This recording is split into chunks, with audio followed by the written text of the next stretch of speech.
Assalamualaikum warahmatullahi wabarakatuh. Perkenalkan, nama saya Syahid Al-Hakim dari Fakultas Ekonomi Bisnis, Departemen Manajemen Pajak. Pada kesempatan kali ini, saya akan menyampaikan materi komunikasi perpajakan, yaitu bentuk dasar komunikasi perpajakan.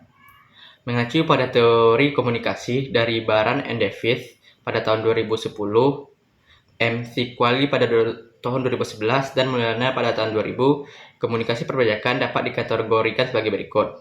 1. Komunikasi interpersonal. Yang kedua, komunikasi kelompok. Dan yang ketiga, komunikasi verbal dan nonverbal. Pada yang pertama, komunikasi interpersonal. Dalam perpajakan, terjadi antara dua individu atau dalam kelompok kecil untuk bertukar informasi secara langsung. Contohnya, petugas pajak menjelaskan tata cara pengisian SPT kepada wajib pajak secara langsung. Ataupun konsultan perpajakan antara wajib pajak dan konsultan pajak.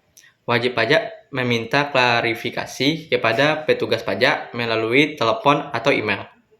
Yang kedua, komunikasi kelompok. Komunikasi ini terjadi antara suatu kelompok dengan kelompok lainnya. Misalnya antara lembaga perpajakan dengan masyarakat, ataupun asosiasi bisnis. Contohnya, yang pertama, Direktorat Jenderal Pajak atau DJP mengadakan sosialisasi pajak kepada pengusaha atau UMKM. Yang kedua, seminar atau diskusi publik tentang kebijakan perpajakan yang melibatkan berbagai pihak seperti akademisi, pengusaha, dan pemerintah. Yang ketiga, rapat koordinasi antara petugas pajak dengan asosiasi profesi terkait kepatuhan pajak.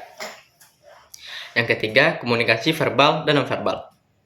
Komunikasi verbal adalah bentuk komunikasi yang menggunakan kata-kata, baik secara lisan maupun tulisan, untuk menyampaikan pesan dengan mencakup percakapan, presentasi, diskusi, dan penulisan teks. Contohnya, pertama adalah pidato atau presentasi. Yang kedua, seminar perpajakan. Ketiga, surat pemberitahuan pajak kepada wajib pajak. Ataupun yang keempat, brosur dan modul edukasi perpajakan. Yang kedua adalah komunikasi nonverbal. Adalah bentuk komunikasi yang tidak menggunakan kata-kata, melainkan menggunakan isyarat fisik, ekspresi wajah, intonasi, ataupun kontak mata untuk menyampaikan pesan. Komunikasi ini dapat memperkuat atau bahkan bertentangan dengan pesan verbal, dan seringkali memberikan konteks emosional atau menunjukkan sikap yang mungkin tidak diungkapkan secara eksplisit. Contohnya, gestur dan ekspresi wajah petugas pajak saat memberikan penjelasan kepada wajib pajak. Yang kedua, infografis tentang aturan pajak yang ditampilkan di media sosial ataupun brosur. Yang ketiga, logo atau simbol yang digunakan dalam kampanye kesadaran pajak. Materi selanjutnya adalah proses komunikasi perpajakan. Yang pertama adalah pengirim atau sender. Pihak yang menyampaikan informasi perpajakan seperti Direktorat Jenderal Pajak atau petugas pajak. Yang kedua, pesan atau message. Merupakan informasi yang disampaikan seperti kebijakan pajak, tata cara pembayaran, ataupun sanksi perpajakan. Yang ketiga, saluran atau channel.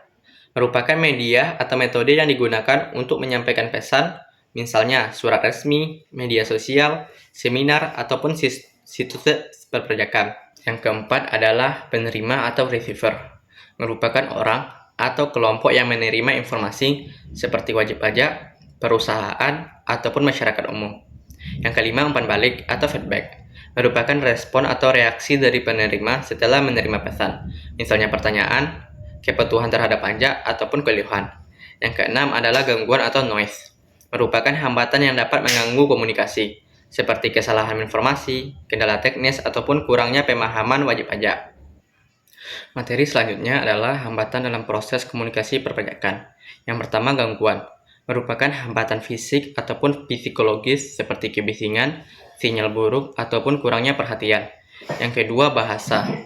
Penggunaan istilah teknis atau perbedaan bahasa yang sulit dipahami oleh penerima pesan. Yang ketiga, emosi. Faktor emosional seperti marah, cemas, atau kurangnya kepercayaan yang menghambat komunikasi. Yang keempat, perbedaan budaya. Merupakan perbedaan nilai dan norma yang mempengaruhi pemahaman dan respon terhadap pesan perpajakan.